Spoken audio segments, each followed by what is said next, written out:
Oi pessoal, sejam muito bem-vindos a mais um vídeo aqui no canal. O vídeo de hoje é muito especial porque é a abertura do nosso Gabi Todo Dia. Essa semana é a semana do meu aniversário, eu faço 28 anos no sábado, dia 11, e para comemorar eu vou trazer vídeos aqui para vocês todos os dias. Eu quero trazer conteúdos muito legais para passar essa semana especial com vocês, né, pra gente comemorar de alguma forma. E eu resolvi começar respondendo as perguntas que vocês me deixaram numa foto que eu postei na aba comunidade aqui no canal. Eu sempre converso com vocês por lá, tem várias perguntas legais, eu dei uma olhada por cima, mas não pensei a fundo em cada uma delas, vou responder meio que na cara aqui pra vocês. Eu espero que vocês gostem desse vídeo e dessa semana cheia de conteúdo legal. A primeira pergunta é a seguinte: Gabi, como é sua alimentação?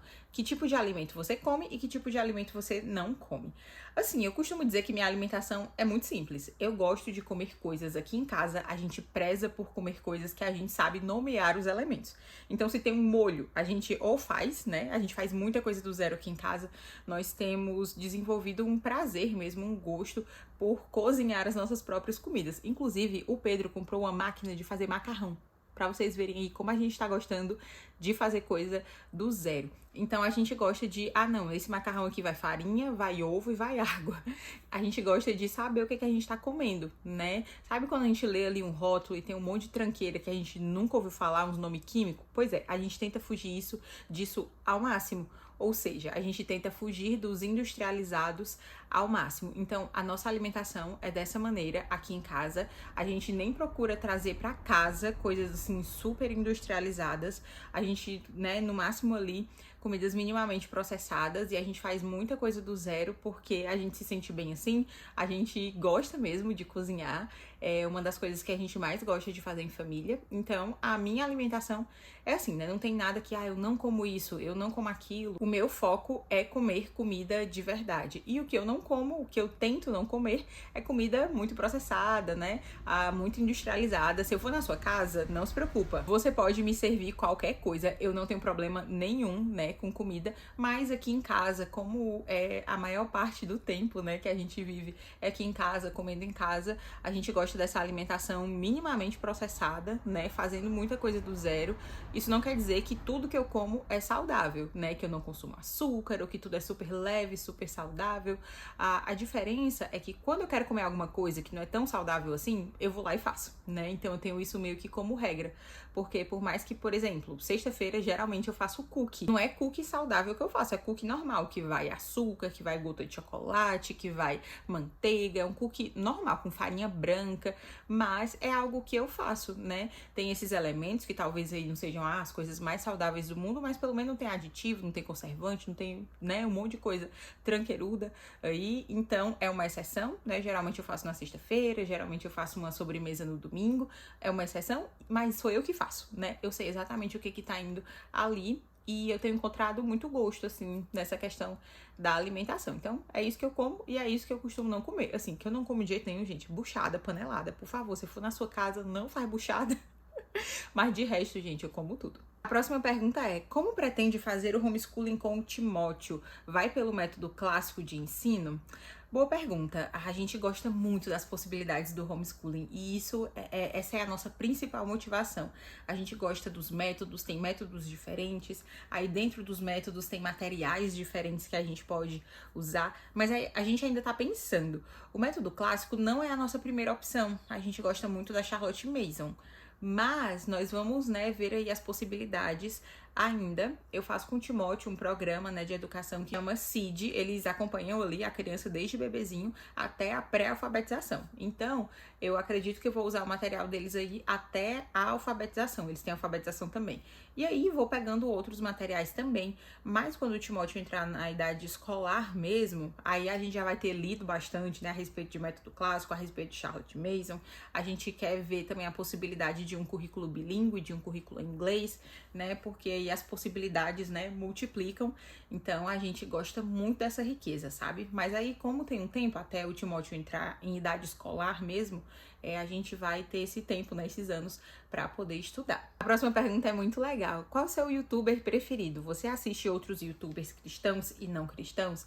Eu tenho um vídeo muito legal aqui em que eu comento os meus canais preferidos. O YouTube, vocês sabem, eu sempre falo, é a minha rede social preferida. Eu amo demais o YouTube. Eu aprendo muito aqui. Eu gosto muito de acompanhar pessoas aqui no YouTube. É o lugar que eu mais gosto de acompanhar as pessoas, aí que eu mais aprendo.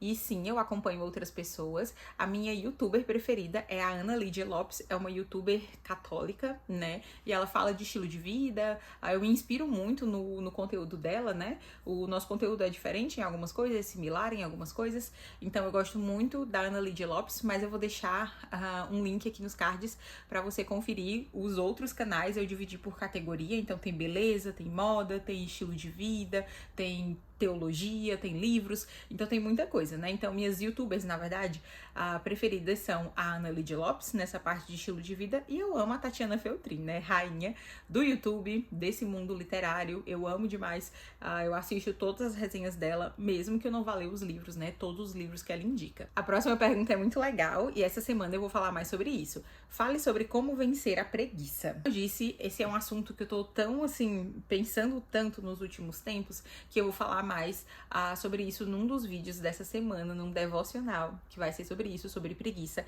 Eu comentei aqui com vocês que eu sou uma preguiçosa em recuperação.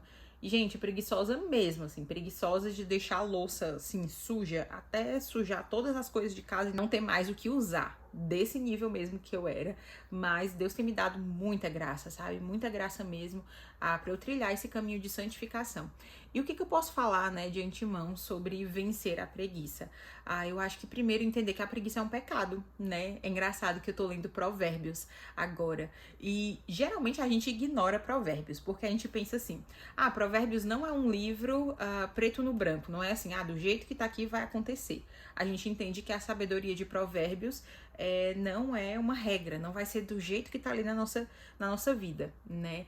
Mas, ainda assim, Provérbios tem ali a sabedoria vinda do Senhor para nós, né? E tem muitos princípios que sim, é certo e errado, né? Aí nisso é mais preto no branco mesmo. E uma dessas coisas, né, que Provérbios condena muito é a preguiça. Então, entender que a preguiça é um pecado tem me ajudado a vencer a preguiça, de verdade. Porque quando a gente pensa que preguiça é um traço de personalidade, eu penso, é um traço de personalidade, eu nasci assim. Eu sou preguiçosa, tem gente que é menos preguiçoso do que eu. Aí quando eu penso só nessa questão de traço de personalidade, parece que eu nunca vou ter força para vencer isso. Mas quando eu sei que é um pecado, existe um meio de vencer pecados, né? Que é pelo poder do Espírito Santo, né? Pelo poder santificador do Espírito Santo trabalhando em nós. Então, isso me dá muito gás para vencer a minha preguiça. E uma outra coisa que tem me ajudado também é ver os frutos, né? Então, é ver os frutos na minha casa, é ver os frutos no meu trabalho. Então, é muito prazeroso quando a gente coloca as mãos numa coisa e faz aquela coisa até o final, né? A nossa alma se farta, né, com isso, quando a gente vê um trabalho bem feito, quando a gente executa um trabalho bem feito. Então, essas coisas têm me ajudado aí a vencer essa preguiça, mas fica ligadinho no canal que em breve a gente conversa mais sobre isso numa perspectiva bíblica. A próxima pergunta é: como definir horários para cada prioridade? Isso vai variar muito de rotina para rotina, de realidade para realidade. Uma coisa que eu sempre digo é que rotina, planejamento, organização, tudo isso tem que ser personalizado. Não adianta eu chegar aqui e dizer pra você exatamente os meus horários e você pensar que você vai copiar esses horários e vai ter os mesmos resultados, ou vai viver assim, vai viver assado, porque rotina e horário tem que ser alguma coisa extremamente pessoal, né? É extremamente situacional. Eu tenho uma vida assim, você tem uma vida assado, né? Então isso vai mudar. E tem outra palavrinha que você usou aí, que é a palavra prioridade. Você tem que primeiro eleger suas prioridades. Eu acho que eleger suas prioridades é melhor, né? É mais importante do que você eleger os horários para essas prioridades, né? Uma vez que você, não, isso aqui é minha prioridade, aí você vai ver como é que isso se encaixa melhor na sua rotina, né? Tem coisas que, por exemplo, agora é uma prioridade para mim é fazer exercício físico. e eu não tava conseguindo, porque eu sempre ia de tarde. Teoricamente eu tenho mais tempo de tarde, mais oportunidade, porque o Pedro tem menos aulas, né? A tarde dele é mais livre. Mas não tava dando certo, porque eu me enganchava nas outras coisas do dia. E agora eu faço exercício de manhã. É uma prioridade que eu botei no horário que é mais favorável ao cumprimento das prioridades, que é de manhã, né? De manhã, pode ver aí. Eu começo o dia já tendo feito isso, já emendo ali com devocional também, então já começo o dia fazendo duas coisas que são super importantes pra mim. E aí você vai olhar como é que seus horários, né? Como é que fica melhor aí, quais são essas prioridades e como é que elas vão se encaixar nas suas demandas, né? De repente você tem que acordar às 5 horas da manhã para sair de casa às 6 para poder ir pro trabalho, pegar não sei quanto tempo de trânsito, né? Sua vida vai ser diferente da minha. Então veja aí essas coisas. Mas a dica é, se você puder fazer aquilo que é mais importante assim que o seu dia começa, a probabilidade de você ter isso na sua vida como um hábito estabelecido é muito maior. Essa pergunta aqui da Jéssica é muito legal. Qual a maior dificuldade que você tem quando o assunto é maternidade e rotina no lar? Gente, a dificuldade é porque, assim, todos os dias são muitos desafios, né? Na questão da maternidade, eu não tenho como prever muita coisa. Assim, a nossa rotina é extremamente previsível, né? A criança precisa de previsibilidade, nós também precisamos de previsibilidade como adultos, né? Senão a gente tá sempre ansioso. Mas, ainda assim, essa rotina previsível se torna imprevisível, porque, eu sei que o Timóteo faz 2 sonecas. Eu tenho como garantir que ele vai fazer bem bonitinho o horário que eu espero que ele faça? Não. Então, acho que lidar com essa imprevisibilidade é difícil, é um ponto, né? É uma dificuldade. Uma outra dificuldade minha é também ter muitos pratinhos, mesmo que esses pratinhos não sejam uma grande fatia da minha vida. Por exemplo, o meu trabalho para fora de casa, que não é o do YouTube, né? O meu trabalho como social media é algo que eu reduzi muito, né? Eu reduzi muito, tive que sair, né? Deixar um cliente de lado, que era um cliente muito grande, pegar um cliente menor. Eu reduzi muito para conseguir focar na minha casa, né? Foi uma coisa que eu fiz depois que o Timóteo nasceu. Mas ainda assim é uma outra coisa que eu preciso me preocupar. Aí o YouTube é outra coisa, o Instagram é outra coisa, a aula que eu dou lá no Mulheres de Força é outra coisa. Então, mesmo que não sejam coisas de volume muito grande, são muitas abas. E aí isso me gera uma dificuldade, sabe? Quando eu penso que, nossa, eu tenho várias abas abertas aqui que eu preciso ficar pensando, isso me dá um ciricutico às vezes. E aí um outro desafio, eu tô falando vários, né? Parece desabafo aqui. Mas um outro desafio que eu tenho também em relação à maternidade e cuidado com o lar é entender que o Timóteo, que tudo bem ele ficar sozinho, brincando sozinho, né? Ele tá aprendendo a fazer isso. Hoje em dia ele já fica bem mais de boa brincando ali num lugar onde eu possa vê-lo, né? Com os brinquedinhos dele e tal, com os livrinhos dele. Ele brinca mais de boa, né? Ele fica ali brincando, só que eu penso que, não, ele tá precisando de mim, ou então eu fico me sentindo, né, culpada, porque eu penso, eu deveria estar ali do lado dele, brincando com ele. Só que assim, gente, os nossos filhos não precisam ser entretidos. Eles estão ali e eles vão, gente, olha, você que não tem filho, eles vão se entreter com o nada. Vai ter um momento que eles vão olhar assim pra parede e vão ficar olhando pra parede. É uma coisa assim, sabe? Então a gente não precisa servir de entretenimento para os filhos. E eu sei disso, eu sei que isso é uma verdade. Só que ainda assim, quando eu tô ali lavando uma louça e ele tá ali do meu lado, eu tenho que ir ali, eu tenho que ficar com ele e tal, eu preciso estar brincando com ele. Isso não é verdade, sabe? E é uma coisa que eu preciso desapegar, porque eu não tenho só, eu preciso entender, eu não tenho só os horários das sonecas do Timóteo para fazer as minhas coisas. Na verdade, eu tenho o dia inteiro, mesmo que ele esteja acordado, né? Só que eu preciso ter esse jogo de cintura para conseguir fazer as coisas com ele e também para entender que eu não preciso entreter o meu filho o dia inteiro. Tem aqueles memes, né?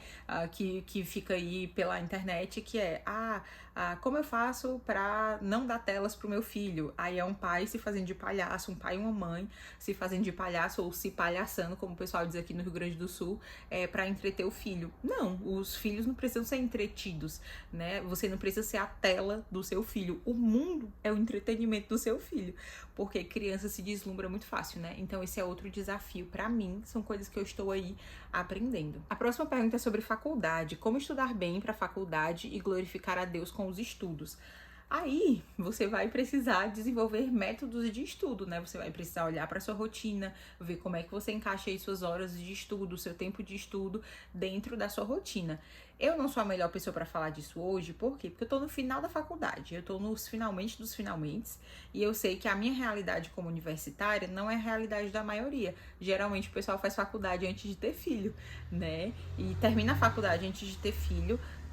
E aí eu devo dizer, eu não tenho como tirar um tempo todos os dias para ler todos os autores. Eu tô fazendo meu TCC agora e eu queria ler muito mais a respeito do assunto que eu vou tratar, né, que é sobre revista, do que eu consigo. Só que aí, dentro da minha circunstância, eu também tenho que entender o que é glorificar a Deus com os meus estudos.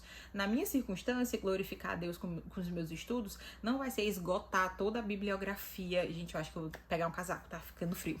Devidamente vestida, como eu estava dizendo, dentro das minhas circunstâncias, eu tenho certeza que eu não vou ser a melhor aluna do mundo, né? Porque eu tenho coisas mais importantes, eu tenho outras prioridades no momento de vida em que eu estou. Então, você tem que olhar também para o seu situacional, né? Para a vida em que você tá. Uma amiga minha falou disso uma vez, talvez como crente você não vai ser o aluno que sempre tira 10, porque tem pessoas que não são crentes que vão ficar ali no domingo estudando e você vai para a igreja no domingo, né? Você não vai ter esse tempo a mais de estudo. Então eu diria que é dar o seu melhor. E assim, eu digo mais, a gente sabe quando a gente tá indo bem, quando a gente tá dando o nosso melhor ali nos estudos, sabe? Porque eu acho que principalmente estudo é uma coisa que a gente procrastina demais, e aí eu volto na questão da preguiça. A gente fala muito, é procrastinação, mas muitas vezes é preguiça mesmo, né? A gente dá um nome mais bonito pro nosso pecado, porque não tem procrastinação na Bíblia, mas preguiça tem. Então a gente sabe quando a gente tá sendo preguiçoso, principalmente nos estudos, porque não tem um chefe ali, né? O chefe é a prova, mas aí você vai arrastando tudo com a barriga até o último dia, né? Então eu diria que no fundo, todos nós sabemos, né? Como é que a gente pode fazer bem essa questão dos estudos para a glória de Deus. Próxima pergunta, qual gênero literário você mais gosta? Meu gênero literário preferido da vida é literatura fantástica. Eu amo fantasia. E eu fico, assim, muito vidrada, eu fico pensando nos universos, sabe? Eu gosto daqueles livros que caracterizam muito bem esses novos universos. Nossa, gente, vocês vão ver também que vai sair um vídeo essa semana falando sobre os meus livros de ficção preferidos. E aí eu vou falar sobre essa questão da literatura fantástica, né? Por isso que eu amo as Crônicas de Nárnia, que é uma literatura fantástica. Eu fico pensando nesses mundos diferentes e aí esses elementos que não existem no nosso mundo tem um impacto também no nosso mundo, apesar deles não existirem, né? Então, eu amo, eu fico apaixonada, sou fascinada mesmo por literatura fantástica. Eu fico com muita tristeza no coração, que tá muito no hype, né? Fantasia. Só que o pessoal só, é tudo hot, tudo hot. E assim, é literatura jovem travestida de fantasia. Nada contra a literatura jovem, YA, esse tipo de literatura. Mas é uma fórmula para vender, né? É uma fórmula para vender e hoje em dia o que dá livro, ou o que dá muito dinheiro, é livro hot. Então, gente, eu já sei que essas coisas eu não posso ler, que lançam, né? Então eu tô, assim, carente de boa fantasia. Não vou nem dizer que seja crente friendly, que seja boa mesmo, sabe? Livro de fantasia bom, né? Que não seja só escrito ali numa formulinha pra vender. Próxima pergunta é muito legal. O que você acha de leituras coletivas? Já pensou em fazer aqui no canal? Já participou de alguma? Juliana, eu já tive um clube do livro online, né? Ele funcionou, eu acredito que por quase 2 anos, o Corandel Clube do Livro. Aí ele funcionou até depois que eu casei, né? Um pouquinho depois que eu casei. Na verdade, eu acho que eu finalizei o Corandel no final de 2021, que foi quando eu casei. E aí a gente ainda ficou fazendo umas lives no começo de 2022. Foi uma experiência maravilhosa, maravilhosa mesmo. Mas e eu já fiz várias leituras coletivas, inclusive eu tava falando de literatura fantástica, eu fiz uma leitura coletiva de O Senhor dos Anéis, durou assim vários meses, fiz isso durante a pandemia, foi uma experiência muito legal. A gente tinha live todo sábado pra discutir O Senhor dos Anéis, e eu já fiz outras leituras coletivas lá no Instagram. O que eu posso dizer? Eu gosto de fazer assim esporadicamente. Quem sabe a gente faça uma aqui no canal em breve. Só que, qual é o problema? Gente, a leitura é um problema, né? Pra gente, pro brasileiro. É um problema, principalmente nesse mundo de distração que a gente vive. E aí é muito difícil arrastar as pessoas para uma leitura coletiva. As pessoas super se empolgam, ai, vai ser muito legal e tal. Mas você vê que começa ali uma quantidade X de pessoas e no final tem 5 pessoas, 2, 3, né? Então é algo muito difícil de levar para frente, sabe? Mas eu estudo sim a possibilidade de fazer leituras coletivas aqui, né? De repente num clube de membros, alguma coisa do tipo, aqui no YouTube. A próxima pergunta é a seguinte: como você consegue conciliar estudos, afazeres de casa, dedicar tempo ao seu esposo e cuidar do Timóteo? Eu vou fazendo tudo ao mesmo tempo. Poderia dar aquela clássica resposta, eu não dou conta de tudo. E é verdade, a gente não dá conta de tudo 100% o tempo todo, né? Mas a gente vai dando conta, Talvez não da maneira como a gente gostaria, talvez não com a casa sempre impecável, não com os estudos sempre em dia, não com a melhor atenção que eu poderia dar pro meu filho, mas eu tenho as minhas prioridades. Então, né, pega aí essa ideia principal, prioridade.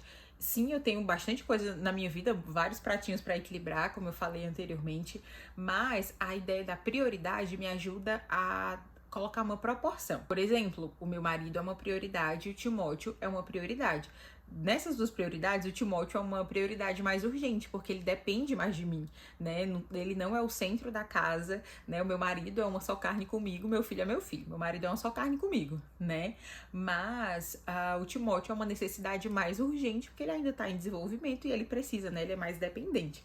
Então, minha atenção vai mais para ele, né? Pro meu marido, a gente estrutura a nossa rotina de maneira que a gente tenha sempre tempo junto. O Pedro trabalha em casa, mas ele dá aula, né? Então eu não posso ir lá interromper as aulas para bater papo com ele. Mas, assim, a gente tem nosso tempo ali depois do almoço, pra gente sempre orar, ler a Bíblia, fazer devocional. E aí a gente conversa também. A gente faz pelo menos uma refeição juntos, que é o almoço. Então, a gente estrutura a nossa rotina de maneira que eu consiga fazer tudo isso ao mesmo tempo e que as prioridades estejam ali balanceadas. O Timóteo, por exemplo, tá dormindo agora e eu tô gravando aqui pra vocês. O YouTube, apesar de ser uma prioridade, eu não vou deixar o Timóteo, por exemplo, assistindo desenho, vendo tela, enquanto eu gravo pro YouTube. Então, uma grande chave aí nisso de dar conta, né, de todas as coisas, é estruturar para mim, né, estruturar a minha rotina de maneira que eu consiga olhar para todas essas coisas. Então, eu me organizo, eu tenho um fluxo de trabalho. Eu quero falar sobre isso com vocês num próximo vlog. Eu tenho um fluxo de trabalho, então eu sei quando é que eu vou fazer cada coisa, né? Então, segunda eu faço uma coisa, terça eu faço outra, quarta eu faço outra. E assim, eu não preciso, no momento que eu tô com o Timóteo, ficar pensando em ideia de vídeo, ficar gravando vídeo, ficar editando vídeo, né? Eu tento fazer isso em outros momentos. Eu tento estudar, por exemplo, que é um período que eu preciso estar dedicada ali, eu não posso fazer com o Timóteo por perto, na hora da soneca dele. Mas aí eu tento não colocar nada pra fazer depois do almoço, porque é um tempo que eu tenho com meu marido, porque eu não posso ter esse tempo de noite com ele, porque ele dá aula de noite. Então eu tenho que olhar pra minha rotina, pensar no que é prioridade e ir encaixando essas coisas. Então eu posso te dizer que o meu grande aliado, sem dúvidas, é o planejamento e a organização, né, nessa questão de lidar aí com os muitos pratinhos que eu tenho, e no meu caso também muita parceria com o meu marido, porque, por exemplo, para faculdade, eu faço faculdade de noite, ele precisa ficar de olho no Timóteo, por mais que ele já esteja dormindo, aí ele precisa ficar de olho no Timóteo para eu poder ir para faculdade. Agora eu preciso de tempo, né, eu vou precisar sair de casa para de tarde focar no meu TCC, o Pedro vai ficar com ele, né, tem que ser no momento que ele possa ficar com ele. Então, tudo isso é arranjado, né, na minha rotina e também com meu marido. Agora sim, gente, fazendo só uma última observação sobre esse negócio de dar conta das coisas. Eu não vou dizer que, mas eu não dou, eu faço tudo mal feito. Não, eu procuro ao máximo fazer as coisas de maneira bem feita, né? De novo, vai sair capenga algumas coisas, a casa vai sair capenga, a roupa vai sair capenga, alguma coisa assim, vai. Mas eu procuro ao máximo dar o meu melhor nisso tudo. E deixa eu dizer pra vocês que, assim, eu já trabalhei fora de casa, né? Hoje eu trabalho de home office, mas eu nunca experimentei esse gosto do trabalho duro, assim, de trabalhar duro, como agora, sabe? Trabalhando em casa. E eu nem digo que é do meu trabalho de home office, eu digo que é mãe e dona de casa mesmo, né? Eu tô vendo agora o que é trabalhar duro. Eu não tô dizendo que você que trabalha fora, que não é mãe, não é dona de casa, não trabalha duro. Mas eu, na minha caminhada pessoal, nossa, eu devo dizer que eu nunca dei tanto duro na minha vida como hoje, sabe? E eu tenho aprendido muito esse valor do trabalho duro, né? De novo, a gente vai conversar sobre preguiça, né, mais pra frente. Mas outra coisa aí que eu posso botar nessa equação é realmente aprender a dar duro. É uma coisa que eu tô aprendendo. Tem uma pergunta aqui muito legal sobre mudança de curso. Pra quem não sabe, eu sou técnica em telecomunicações, eu fiz junto com o ensino médio esse curso no IFCE, né, no Instituto Federal lá de Fortaleza.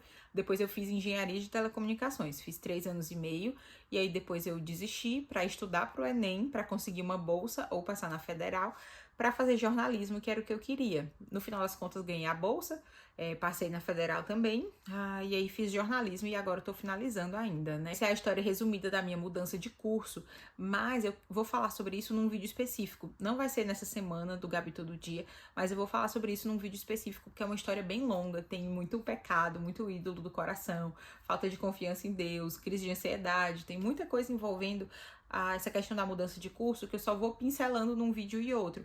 E esse vídeo já vai ficar muito longo, por isso eu vou fazer um vídeo só para essa questão da mudança de curso. Mudando completamente de assunto, a próxima pergunta é: onde você aprendeu sobre o MOB, que é o método de ovulação Billings? É um método de observação ali da fertilidade, do padrão de fertilidade feminino, que é muito usado para planejamento familiar. O Timóteo foi planejado, tenho medo desse método não ser tão eficaz. Gente, a gente poderia passar horas e horas só falando sobre esse assunto, mas vamos responder aqui a pergunta mais fácil, que é: onde eu aprendi o método Billings, né? Eu fiz o curso do Dr. Felipe Duarte, ele é ginecologista, e eu fiz o curso com ele, comprei o curso, achei bem completo. Nossa, foi mind-blowing, assim, foi um negócio que explodiu a minha mente, porque é uma coisa tão básica e eu acho que é biologia básica. Eu acho que todo mundo, todas as mulheres deveriam saber o método de ovulação Billings, porque não é nada novo. É basicamente você entender como é que o seu corpo funciona. Eu acho que toda mulher deveria entender como é que o corpo dela funciona, de verdade. Eu converso com amigas que não conhecem o método Billings e eu vejo como as pessoas, né, não sabem coisas básicas sobre o próprio corpo, assim, coisas básicas mesmo. Outra pergunta é: o Timóteo foi planejado? Gente, foi planejado por Deus. Deixa eu dizer pra vocês, a gente casou querendo ter filho, né? A gente casou sabendo que filhos fazem parte de um casamento, né? Quando você casa, você assume a responsabilidade pela possibilidade de ter filhos. Eu não quero ser a super problematizadora, mas a gente não tem como planejar minimamente um filho, sabe? Uma coisa que eu aprendi é que a vida é um dom que só Deus pode conceder. Às vezes, né, as pessoas que têm ali métodos ultra rígidos de planejamento familiar, métodos contraceptivos ultra rígidos, elas pensam que, não, eu não vou querer ter filho por X anos, por essa quantidade X de tempo, e no momento em que eu quiser ter filho, eu vou ter filho. Eu paro de usar o método contraceptivo que eu tava usando e eu vou ter filho. Gente, isso é a maior enganação que você pode acreditar. Você não tem o poder de determinar quando você vai ter filho, né? Essa questão dos métodos contraceptivos, né, da abundância de métodos contraceptivos que a gente tem, nos faz pensar que nós temos o poder de decidir quando é que a gente vai ter um filho, como é que a vida acontece. Mas isso é apenas uma máscara, né, que nos faz acreditar que não é Deus que está no controle. Então, assim, o único método contraceptivo 100% eficaz é a abstinência. Né? Então, eu imagino que você ou esteja perto de casar ou já seja casada. Então, é uma coisa que eu acho que a gente precisa trabalhar no nosso coração, né? Antes de entrar nas coisas específicas ali do MOB, de vai dar certo, não vai dar certo, eu tenho medo de não ser um método tão eficaz. Ele não é eficaz para quê? Para uma vida, né, que vai nascer, né? Ele não vai ser eficaz para me impedir de ter filhos, né? Então eu acho que a gente já tem que, né, questionar essas coisas aí, pensar o que tá no nosso coração quando existe um medo assim absurdo de não, porque eu tenho medo de não ser eficaz aqui esse método. Eficaz, né, contra o quê? Talvez você esteja pensando aí, Gabi, a pessoa queria só saber do MOB, Gabi, como é que funciona e tal. Não queria uma aula sobre, né, sobre essa questão de fertilidade, planejamento familiar e essas coisas todas. Mas eu digo isso porque o MOB é maravilhoso, gente. Como eu disse, eu amo esse método. Eu acho que pra você que quer engravidar, precisa adiar uma gravidez, precisa espaçar uma gravidez. É um método também muito bom mesmo. A eficácia dele depende do seu nível de entendimento do método, né? Porque você precisa conhecer o seu corpo. E aqui, né, ciclo regular, ciclo irregular, se você tem SOP, essas coisas todas que as pessoas pensam que são impedimento para o uso do MOB, nada disso é impedimento, viu? Se você aprender direito MOB, você vai ver que seu corpo funciona como um reloginho, mesmo que você seja a pessoa mais irregular do mundo, aí tem o ciclo mais irregular do mundo. Só que é um método que depende, né, da sua observação. E essa questão da eficácia, né, às vezes a gente quer, não, eu quero uma coisa aqui, então eu vou usar todos os métodos, todos juntos, porque Deus me livre de ter filho, né? O mundo pode acabar, mas, né, eu preciso aqui, não vou nem dizer prevenir uma gravidez, porque a gente previne doença, né? A gente não previne gravidez. A gente pode usar a sabedoria de Deus para olhar para o nosso contexto e ter prudência e sabedoria, né, nessa questão do ter filhos. Mas isso com muito temor a Deus, sabe? E aí, falando aí de métodos contraceptivos, às vezes é um medo, assim, não, eu preciso prevenir aqui essa doença que é um filho, né? Essa doença que é a gravidez. Aí, pessoa que me perguntou, não estou falando especificamente, não conheço os seus motivos, né? Estou falando aí de maneira mais geral. Mas às vezes a gente usa métodos que vão fazer mal para o nosso corpo, que podem ser potencialmente abortivos, né? Porque a gente pensa que não, filho, meu Deus, né? Então eu preciso usar métodos que vão colocar em risco o meu corpo, que vão colocar em risco a minha saúde, que vão piorar a minha qualidade de vida, né? Porque eu preciso ter uma garantia, eu preciso de um método aí mais garantido. E assim, né, gente? Enfim, é um assunto aí para outros momentos, mas é um método excelente mesmo, mas se você, né, tiver medo de filho, igual tem medo de pegar, sei lá, DST, igual tem medo de pegar uma doença muito grave, aí você vai ficar com medo de usar o método, porque realmente não é algo que tá bloqueando você hormonalmente, é um método natural, né? Conselhos você daria a si mesma com a idade de 10 anos mais jovem? Eu gravei um vídeo recentemente falando sobre isso, né? Coisas que eu gostaria de ter ouvido ou que eu gostaria de ter atinado, colocado em prática quando eu era mais jovem. Eu vou deixar esse vídeo aqui nos cards, senão vai ficar muito longo. Tem uma pergunta aqui sobre Clube do Livro. Já fiz, né? Tem vontade de fazer? Já fiz por bastante tempo. Tive tanto presencial como online. E aí, quem sabe no futuro a gente faz alguma coisa por aqui pelo YouTube também. Gabi, não consigo encontrar prazer nas atividades domésticas. Gosto de ver pronto, mas não gosto de fazer. Como você encontra essa alegria? Gente, mas isso aí, eu não posso fazer especulações sobre você.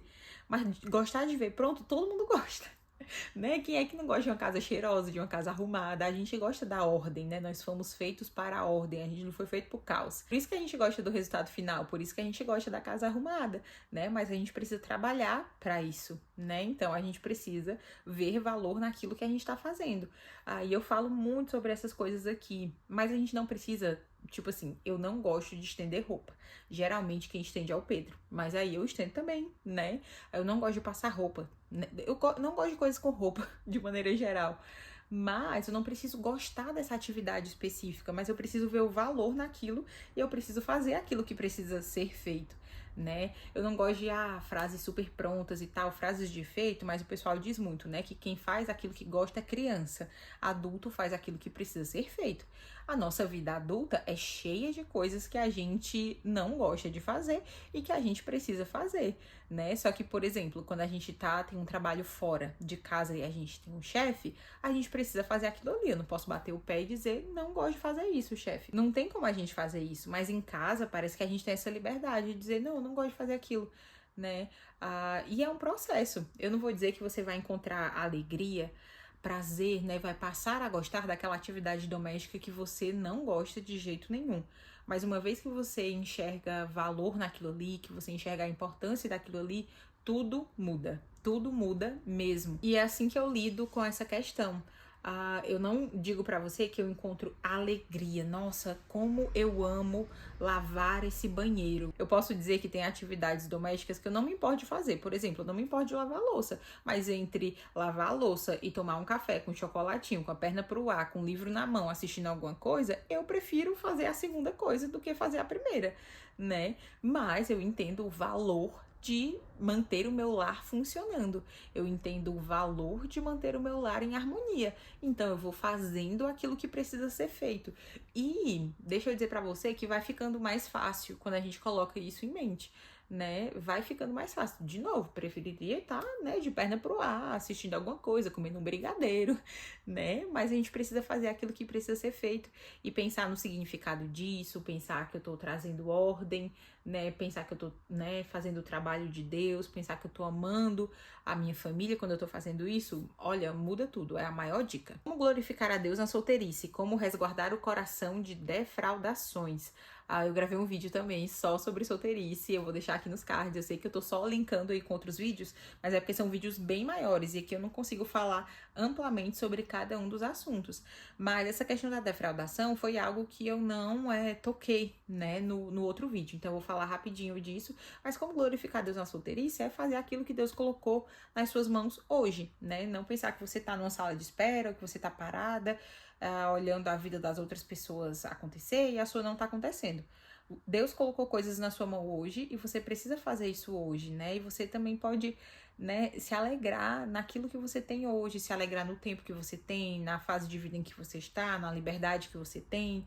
Então, seja feliz hoje, né? Busque felicidade hoje. Faça as coisas que você gosta, né? E se desenvolva, estude, todas essas coisas. Mas com relação a essa questão da defraudação, uma coisa que eu posso te dizer pense, quando você tá conhecendo alguém, conversando com alguém, tenta deixar as coisas o mais claro possível, né? Então, se a pessoa tá ali te enrolando há muito tempo, olha, eu adotava uma regra pra mim quando eu era solteira. Se a pessoa passava muito tempo ali, sem dizer o que ela queria e tal, dá licença, não tinha paciência. Já não tinha paciência. Quando você estiver conhecendo alguém, conversando com alguém, tenta caminhar pro nível mais claro possível, né? Às vezes a gente fica fazendo muito joguinho de palavras, fazendo até joguinho mesmo de, eu vou demorar pra responder, eu não vou conversar, ou então vou demorar, essas coisas, né? Mas a clareza nos livra de possíveis defraudações aí, tanto da gente defraudar a pessoa, quanto a pessoa defraudar a gente. Claro que a gente não precisa chegar dizendo, oi fulano, eu queria casar contigo no dia tal, hora tal. Mas dizer, olha, me interessei por você, né? A gente tá aqui conversando. E se você realmente tá em dúvida, a pessoa não deixou claro se ela quer ou não alguma coisa contigo, pergunta, né? Pergunta. Eu acho melhor do que a gente ficar perdendo o tempo. Assim, eu digo pra perguntar, né? Porque eu sei que as pessoas são diferentes, mas eu mesma, se a pessoa não deixasse claro o que ela queria comigo, tchau, eu não queria mais conversa não. Gente, esse vídeo tá enorme, eu vou separar as últimas perguntas aqui. Infelizmente não vou conseguir responder tudo, mas aí num próximo vídeo eu pego aqui as que ficaram. A próxima pergunta é: quais leituras e vídeos te motivaram a ser uma preguiçosa em recuperação, né? Caminhar esse caminho aí da preguiçosa em recuperação. Também estou nesse processo, mas tenho 100 dias que tudo paralisa aqui. O principal livro que me motivou foi realmente Provérbios, sabe? Eu tô numa releitura de Provérbios esse mês e realmente, gente, é Provérbios. É entender que preguiça é pecado, isso tem me motivado mesmo.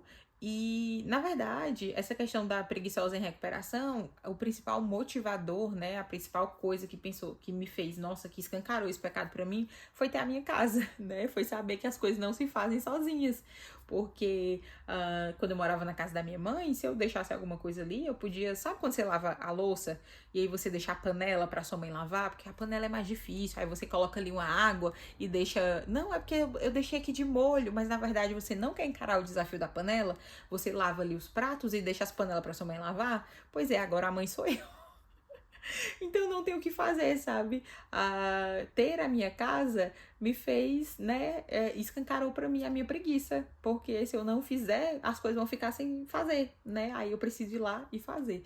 Então realmente ter a minha casa foi o principal fator, assim, não foi nem um livro, assim, alguma coisa, foi a realidade mesmo. Vou finalizar com uma pergunta aqui que eu acho que pode ser bem interessante. Se pudesse, moraria com sua família no Ceará? Essa pergunta é interessante por quê? Porque eu posso, né? Eu poderia morar com a minha família no Ceará, né? Não é uma super impossibilidade. Mas eu escolhi morar aqui. Quando eu tava conversando com o Pedro e eu vi que ele era de Caxias do Sul, ali eu soube, tipo, eu tava conversando com ele ainda, conhecendo e tal, a gente nem tinha deixado os nossos sentimentos às claras. Quando eu tava conversando com ele, naquele momento eu assumi a possibilidade de morar longe da minha família. né? Eu assumi essa responsabilidade, eu assumi que aquilo poderia ser uma realidade. E à medida que a gente foi se conhecendo, que o nosso relacionamento foi ficando mais sério, eu sabia que isso seria a minha realidade, né, no futuro próximo, porque a gente decidiu em conjunto que nós moraríamos aqui em Caxias do Sul, que era uma cidade que tinha mais a ver com aquilo com o estilo de vida que a gente queria ter, né, e também porque a família do Pedro tem mais limitações aqui do que a minha família lá, né, então eles, né, a gente viu que seria melhor a gente estar aqui, né, a gente precisaria dar mais esse apoio para eles. Então, foi uma decisão, né? Então, se eu poderia, eu moraria lá. Se eu pudesse, eu moraria lá. Eu poderia morar lá, né? Mas eu tomei a decisão de morar aqui. E eu digo isso por quê? Porque é fácil, porque eu escolhi morar longe da minha família, né? Tipo, quero morar longe da minha família? Não. Mas eu tomei a decisão, né, de casar, de formar uma nova família. E hoje a minha família é aqui. Minha família é o Pedro e o Timóteo, né? A gente tomou essa decisão por causa também de família estendida, mas a minha família é o Pedro e o Timóteo, né? Então eu poderia morar no Ceará, mas eu escolhi morar em Caxias do Sul. A minha vida é aqui, a minha família é aqui. Eu sei que essa questão de onde morar envolve muitas coisas, mas essa foi a decisão que a Gabriela, lá de 2019, que estava conversando com o Pedro, né, começando a conversar com ele, tomou quase que inconscientemente, mas depois foi com responsabilidade, foi com consciência. E hoje nós estamos aqui com muitas dificuldades, né?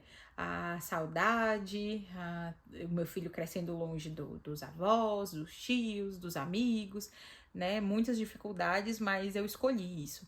E saber que eu escolhi isso, que a responsabilidade é minha, não é do universo que me faz sentir saudade, a responsabilidade é minha, né? Então, me traz paz, sabe? Me faz, tipo, faça a sua escolha e depois ame essa decisão, né? Então, eu fiz a minha escolha e eu amo a decisão que eu tomei, com todas as dificuldades que ela tem, né? Quando eu decidi continuar conversando com alguém que morava longe, eu sabia que, por mais que o Pedro tivesse ido morar em Fortaleza e a gente estivesse morando lá, ele estaria na mesma situação, né? A gente sempre fica com alguém em desvantagem, digamos assim, nesse sentido. É tipo quando você vai morar fora do país, né? Não é porque você conhece alguém, mas você foi morar fora do país. E aí você passa um tempo lá e depois volta. Você sempre vai ser um cidadão de dois lugares. Porque você sempre vai sentir falta dos amigos que você fez lá, da comida, do lugar, do clima. E você, quando volta, né? Se você voltar, você vai sentir saudade de lá. E se você ficar lá, você vai sentir saudade daqui, né? Então, muita gente que mora fora do país ou que passou um tempo morando fora do país diz isso, né? Que a pessoa para sempre vai ser assim. A pessoa para sempre vai ser de dois lugares, né? Vai estar sempre com saudade de alguém. Então, num relacionamento em que as pessoas, né, no relacionamento à distância, alguém vai estar sempre com saudade de alguém também, né? Só que saber que eu escolhi isso, tomar a responsabilidade sobre a minha decisão, me ajuda a lidar com isso, sabe? Senão eu fico só, ai meu Deus, eu quero estar lá, eu quero estar lá, eu quero estar lá, né? Então, ter essa responsabilidade me ajuda demais. Isso, gente, eu espero que vocês tenham gostado dessa abertura do nosso Gabi Todo Dia. Esse vídeo ficou enorme, ficaram algumas perguntas para eu responder também, mas eu pretendo respondê-las nos próximos vídeos. Muito obrigada por terem assistido até aqui. Acompanhem os próximos vídeos dessa semana, mais do que especial. Até o próximo vídeo, Deus abençoe você.